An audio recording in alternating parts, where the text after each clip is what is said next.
అందరికీ నమస్కారం. నా పేరు Swapna. Welcome to Suman TV health. Pain is inevitable but suffering is optional అని పెద్దవాళ్ళు అంటారు. అంటే నొప్పి రావడం మనం అవాయిడ్ చేయలేము. నొప్పిని ఎలా మేనేజ్ చేయొచ్చో తప్పకుండా దాన్ని డీల్ చేయొచ్చు.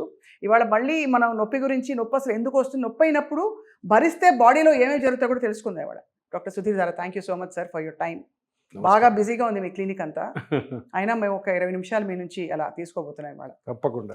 చాలా మందికి సార్, విమెన్కి ఎస్పెషల్లీ కూర్చుని కూడా సైడ్స్ ఆఫ్ ద హిప్స్ నొప్పి వస్తుంది. అది మళ్ళీ మీరు అన్నట్టు నాన్ స్పెసిఫిక్గా ఉంటుంది, కానీ బాగానే ఎక్కువ నొప్పి ఉంటుంది. అది ఎందుకు జరుగుతుంది సార్? మోస్ట్లీ దీంట్లో ఒక 30-40% రీజన్స్ ప్రెగ్నెన్సీ తర్వాత వస్తాయి. ప్రెగ్నెన్సీ తర్వాత ఈ సేక్రోయిలియాక్ జాయింట్ ఉంటుంది, ఇది మీ పెల్విస్ కదా, పెల్విస్లో బేబీ ఉంటుంది. సో బేబీ 9 months వరకు పెరుగుతూ ఉండేసరికి ఇది స్ట్రెచ్ అవుతుంది. బేబీ డెలివరీ అయిపోయిన మళ్ళీ ఇది పెల్విస్ మళ్ళీ రీఅటాచ్ అవ్వాలి. ఆ రీఅటాచ్ అయినప్పుడు కొంచెం ఏదైనా అబ్నార్మల్ పొజిషన్లో పోయిందనుకో ఆ లిగమెంట్ స్ట్రెయిన్ అవుతుంది. ఇది 30-40% పెయిన్. చాలామంది నడుములో నాకు సిజేరియన్ అప్పుడు ఇంజెక్షన్ ఇస్తే నొప్పి వచ్చింది అనుకుంటారు. కాదు, ఎపిడ్యూరల్ వల్ల కాదు, ఎపిడ్యూరల్ కానీ స్పైనల్ కాదు. ఇది ఈ రీఅలైన్మెంట్ అబ్నార్మల్గా జరిగితే వస్తుంది ఇది.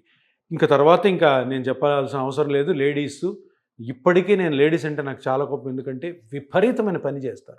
వాళ్ళు పని చేయడం అన్న దానివల్లనే నేను హెల్తీగా ఉంటాను అనుకునే అపోహ పోవాలి.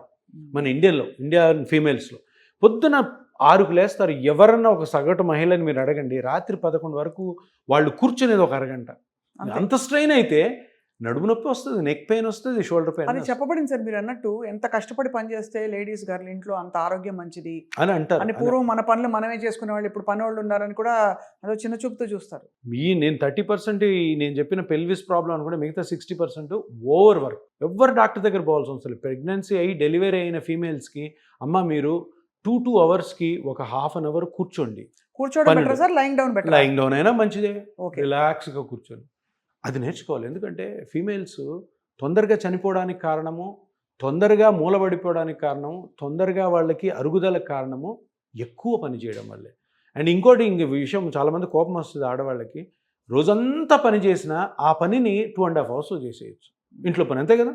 1000 SFTO 1500 SFTO ఇంటిని అన్ని పనులు మీరు చేసినా కూడా 2.5 hours అలా ప్లాన్ చేసుకోండి. మిగతా రెస్ట్ తీసుకోండి.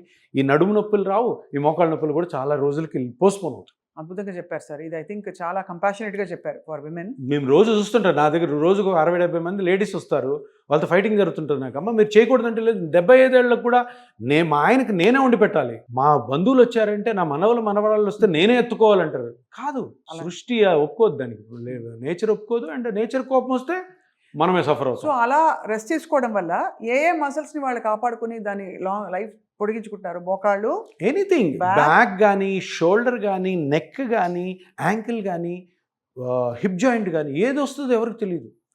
కొంతమంది పని చేసి యాంకిల్ ఇంతలా వాసిపోయింటుంది. ఏమవుతుంది అంటే రేర్గా మోకాలు అరగకుండా యాంకిల్ జాయింట్ అరిగిపోయింది, యాంకిల్ ఆస్టియోఆర్థరైటిస్. మోకాల కన్నా ఆపరేషన్ ఉంది, యాంకిల్ ఆస్టియోఆర్థరైటిస్కి ఆపరేషన్ లేదు, దానికి మళ్ళీ PRPలు చేసుకోవాల్సింది. సో ఏ జాయింట్ అని అరగచ్చు. కొంతమందికి హ్యాండ్స్ పోతాయి, తిప్పి బట్టలు ఆరేసి షోల్డర్ పోవడం, వంగి తుడుస్తుంటే నడుము, హిప్ జాయింట్స్ పోతాయి. ఇవన్నీ కూడా నేను ఒక్కటే చెప్తున్నాను మా పేషెంట్స్కి, ఇవన్నీ మీరు ఒక 30-35 yearsలోనే మీకు కానీ కనువిప్పగలిగితే మీరు ఫ్యూచర్లో ఇటువంటి కండిషన్స్ కోసం డాక్టర్నే కలవాల్సి ఉంటుంది. అలా మీరు ముందు జాగ్రత్త తీసుకోవాలి అంతే. ఇప్పుడు సొసైటీ చేంజ్ అవ్వాలి. సరే, ఎక్కువ మందికి నడుము నొప్పి వచ్చినా, కాళ్ళు వచ్చినా మా దగ్గర పేషెంట్లు ఎక్కువ వస్తారు, కానీ అది ముఖ్యం కాదు. మనం ముందే ఒక పేషెంట్ మన దగ్గరకు వస్తే ఒక 100 మంది, అట్లీస్ట్ ఒక 50 మంది కన్నా కానీ ఈ పేషెంట్ ద్వారా చెప్పించాలి, అమ్మ మీరు ఇప్పటి నుంచే జాగ్రత్త పడండి, మీరు ఏ డాక్టర్ దగ్గరికి వెళ్ళాల్సిన అవసరం లేదు, లక్షలు ఖర్చు పెట్టుకోవాల్సిన అవసరం లేదు. ఇక్కడ 2-3 స్పెసిఫిక్ పాయింట్స్ అడుగుతాను sir before we wind up. ఈ జిమ్కి వెళ్ళడం అనే పద్ధతి, what is your opinion honest? ఎందుకంటే వేలకు పోస్తాం, జిమ్కి వెళ్ళే వాళ్ళు చాలా ఫిట్గా ఉంటారంటారు. మజిల్ బిల్డింగ్ అనేది, స్ట్రక్చర్డ్ బాడీ అనేది చాలా అందంగా చూస్తాం మనం. మీ ఒపీనియన్ ఏంటి సార్? మీరు చిన్నప్పుడు మీరు జిమ్ ఎప్పుడైనా చూసారా? చూడలే. డాక్టర్లు చెప్పారు ఉండేది. అది ఎవరు వెళ్తుంటారంటే అప్పుడు స్పోర్ట్స్ పీపుల్, బాగా డబ్బున్నోడు. మనం జిమ్ను చూసి నేను శ్రీశైలంలో సున్నిపెంటలో ప్రాజెక్ట్లో చదువుకున్నాను, తర్వాత నాయుడుపేట అనే ఊర్లో చదువుకున్నాను. ఎక్కడ జిమ్ములు ఉండేవే కాదు. నాకు 53 ఏళ్ళు. ఇవి కొన్ని హెల్త్ పరంగా కమర్షియల్ యాక్టివిటీస్ కొన్ని జరుగుతాయి. డాక్టర్లు ఎవరు చెప్పరు, మెడికల్ బుక్స్లో ఉండదు, ఎక్కడ రీసెర్చ్ ఉండదు వీటి మీద. ఇప్పుడు మీరు పారాసిటమాల్ తలనొప్పికి వేసుకున్నారంటే దాని వెనకాల పెద్ద రీసెర్చ్ ఉంటుంది. Paracetamol is the best drug for headache అని మెడికల్ బుక్స్లో రీసెర్చ్లో ఉంటుంది. ఇప్పుడు ఈ జిమ్ అనే కమర్షియల్ యాక్టివిటీని హెల్త్కి రిలేట్ చేస్తున్నారు. ఎవరు చేస్తున్నారు? ఇండస్ట్రియలిస్ట్ చేస్తున్నారు. ఆ జిమ్ ఓనర్స్ హృతిక్ రోషన్, రకుల్ ప్రీత్ సింగ్ను సెలబ్రిటీగా పెట్టి వాళ్ళని అంబాసిడర్గా పెట్టి ఓకే దాన్ని ఇది చేపిస్తున్నారు. అంతే తప్ప జిమ్ అన్నది నేను చాలాసార్లు చెప్పాను, ఒక 5గురికే అది use. Sports people, celebrities, film stars, ఇంకొకటి జిమ్ ట్రైనర్స్. లాస్ట్ వచ్చి ఒకవేళ పిల్లలు పెళ్లి కాని అమ్మాయిలు ఎవరు ఉన్నారు, పెళ్లి కాని అబ్బాయిలు బాగా లావు ఉన్నారు, వాళ్ళు పెళ్లి కోసం ఫిట్గా అవ్వడం కోసం అప్పుడు ఆ ఏజ్లో చేసుకోవచ్చు. ఎందుకు ఇలా చెప్తున్నాను అంటే ఫస్ట్ ఆఫ్ ఆల్ ఎక్కడ ఎవిడెన్స్ లేదు. 30 to 40 minutes moderate exercise exercise అన్నారు, జిమ్ అనలేదు. Okay. తప్పది. ఓకే.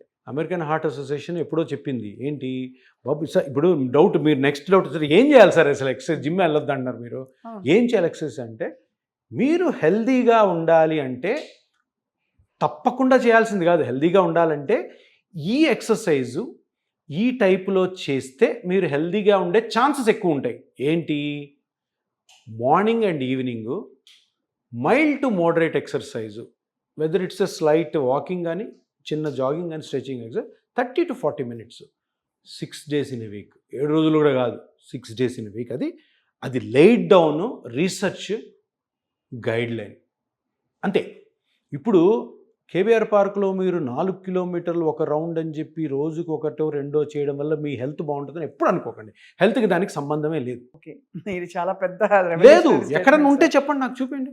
వాకింగ్ చేస్తే మీరు హెల్తీగా ఉంటారని ఏదైనా బుక్లో చూపించండి. 10,000 మినిమం. సార్ ఎవరు చెప్పారు? ఐఫోన్ ఒకటి చెప్పాడు. ఐఫోన్ ట్రాకర్ ఏమంటారు దాన్ని, వాచ్ని ట్రాకరే కదా అనేది. అది సేల్ చేయకూడదు. వాడేవాడు అనడానికి 10,000 అని. మరి క్యాలరీస్ ఎలా బర్న్ అవుతాయి? క్యాలరీస్ బర్న్ అవ్వాల్సిన అవసరం ఉంది. మరి మీరు తిన్న ఫుడ్ అరుగుతుందా? అరిగిన ఫుడ్ టిష్యూస్ యూజ్ అవుద్దా? మళ్ళీ బర్నింగ్ సమస్య ఏంటి? ఎందుకు బంద్ చేయాలి? అంటే నువ్వు ఎక్కువ తింటావు, ఎక్కువ తినొద్దు. మీకు 1500 kilo calories 2000 kilo calories per day కావాలండి, అది తిను. దాన్ని బాన్ ఎక్కువ తినడం ఎందుకు, బాన్ చేయడం ఎందుకు? ఇంకొకటి, ఇప్పుడు నేను ఉన్నాను 53 years, నేను జిమ్కి వెళ్ళిపోవాలనుకున్నాను. ఎందుకు? కండలు పెంచాలని. కండలు నాకు ఇప్పుడు ఎందుకండి, 53 ఏళ్ళకి అవసరం.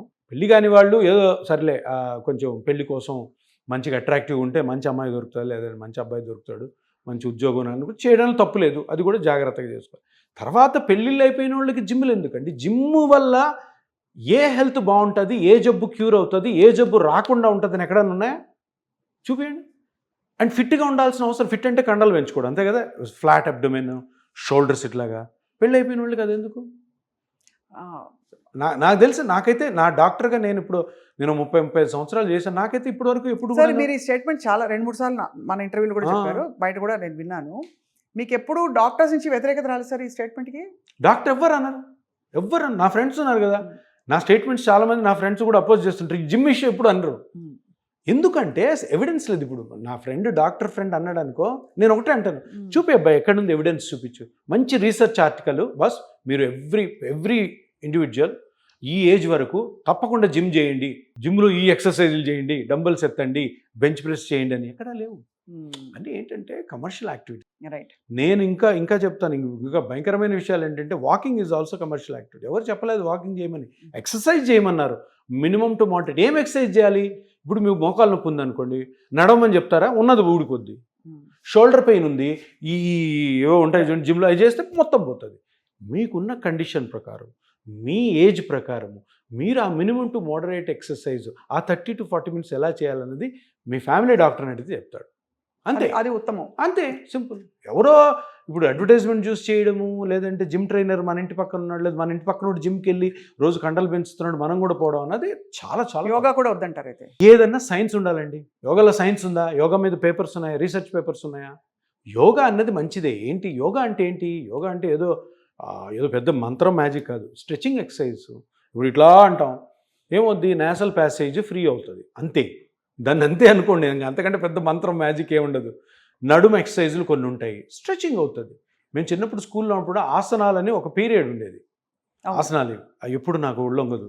ఆ ఆసనాలు చేస్తున్నప్పుడు అది ఏదైతే ఉందో దాన్ని యోగాగా కన్వర్ట్ చేశారు. అంతే. ఇట్లా అని కాళ్ళు ఇట్లా పెట్టడం, ఇట్లా అనడం, శీర్షాసనము, పడుకోవడము. అన్నిటి తర్వాత నాకు నచ్చింది అంటే శవాసనం. కాసేపు అలా పడుకోవచ్చు. 2 minutes లాస్ట్ అది. ఎందుకంటే రిలాక్సేషన్ అనమాట. చేసిన తర్వాత శవాసనం అనేసి ఒక 5 minutes పడుకోబెడతారు, లేసి ఇంకెళ్ళిపోండి అంటారు. సో ఏదన్నా కానీ హెల్త్ వరకు మటుకు ఎవిడెన్స్ ఉండాలి. మెడికల్ ఎవిడెన్స్ కూడా 100% కాదు. మీరు పారాసిటమాల్ వేసుకున్న ప్రతిరోజు మీ హెడేక్ తగ్గుతుందా? తగ్గదు. అంటే పారాసిటమాల్ బై అండ్ లార్జ్ ఎక్కువ ఇప్పుడు ఒక 10,000 మంది మీద రీసెర్చ్ చేస్తే 9,000 మందికో 7,000 మందికో పారాసిటమాల్ వేస్తే హెడేక్ తగ్గి ఒక 4-5 గంటలు తగ్గింది కాబట్టి ఈ డ్రగ్ని వాడుకోవచ్చు. 100% ఏది ఉండదు. ఏ ఆపరేషన్లో 100% ఉండదు. ఏ మెడికల్ ట్రీట్మెంట్, ఏ ఇంజెక్షన్లో, ఏ ట్యాబ్లెట్లో, ఏ ఎక్సర్సైజ్లో 100% ఉండదు. ఇది ఒక గైడ్ లైన్. బస్ మీరు ఇది ఒక సజెషన్, మీకు ఇది ఉన్నప్పుడు ఇది చేసుకోవచ్చు, ఇదే చేసుకోవాలని ఏ మెడికల్ కూడా చెప్పదు. కొన్నిసార్లు మెడికల్ ఏం చెప్తుంది, ఇది వద్దు అంటది. ఇప్పుడు పెయిన్ కిల్లర్స్లో కొన్ని ఉన్నాయి, రొఫెకాక్సిబ్ అని, సెలకాక్సిబ్ అని కొన్ని డ్రగ్స్ వచ్చినాయి. అవి బ్యాన్ అయిపోయినాయి.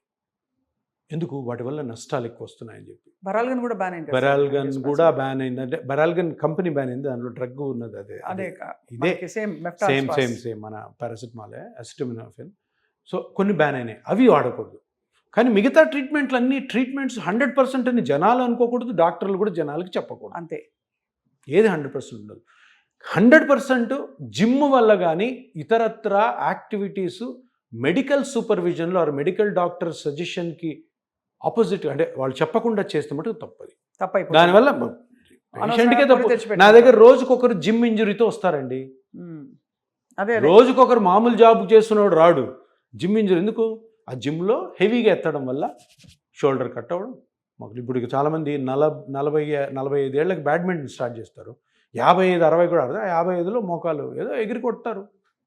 సో ఇవన్నీ కూడా కేర్ఫుల్గా ఉండాలి. ఎందుకంటే ఇవన్నీ కేర్ఫుల్గా ఉంటే డాక్టర్ దగ్గరికే పోవాల్సిన అవసరం లేదు. ఇప్పుడు ఈ 10K రన్లు 42 కిలోమీటర్లు చూడండి, ఆ మ్యారథాన్ అన్నది ఇది దట్స్ దాని అథ్లెటిక్ యాక్టివిటీ. అది ఒక స్పోర్ట్. అది ఆ స్పోర్ట్ని మీరు కామన్ మ్యాన్తో ఎట్లా చేపిస్తారండి? చాలా మంది గవర్నమెంటే ఇది చేస్తుంది, వాళ్ళకి తెలియదు పొలిటీషియన్స్కి. మ్యారథాన్ ఇప్పుడు ఎప్పుడు పరిగెత్తున్నాడు, 5 కిలోమీటర్లు పరిగెత్తి ఏమవుతుంది? హార్ట్ అటాక్ రావచ్చు, మోకాళ్ళు ఎరిగిపోవచ్చు, నడుము పట్టేయచ్చు, అనవసరమైన డిహైడ్రేషన్ పోతారు. అదొక స్పోర్ట్ యాక్టివిటీ. చిన్నప్పటి నుంచి చేస్తూ దాన్ని స్పోర్ట్స్లో ఒలింపిక్కి వెళ్ళు, నేషనల్ గేమ్స్కి వెళ్ళు. ఇది ఇక్కడ పరిగెత్తించడం ఏంటి? ఆ పరిగెత్తించడం కూడా ఎందుకు పరిగెత్తిస్తున్నారు? వాళ్ళ బ్రాండింగ్ చేసుకోవడానికి. ఒక హాస్పిటల్ వాడు వస్తాడు, ఆ మ్యారథాన్ అంటాడు. తర్వాత జ్యువెలరీ షాప్ వాడు వస్తాడు, వాడు మ్యారథాన్ అంటాడు. దాన్ని వీళ్ళు ఎవరు ఐఏఎస్ ఆఫీసర్ను, మినిస్టర్ను పేరు తప్పది. సర్లే, వాళ్ళకి ఐడియా లేదు, డాక్టర్లని చెప్పాలి కదా. మ్యారథాన్స్ అనేవి చాలా డేంజరు. ఇప్పుడు ఆ మ్యారథాన్లో ఒక 5,000 మంది పరిగెత్తి ఒక 3-4 అరే రోజు పరిగెద్దాంరా అని ఉంటారు. డాక్టర్ని కన్సల్ట్ అయ్యి నడుము నొప్పి, మోకాలు నొప్పి. ఇప్పుడు మనం చూస్తున్నాం స్ట్రెన్యూస్ ఎక్సర్సైజ్ చేసి ఎంతమంది సెలబ్రిటీలు చనిపోవట్లేదు?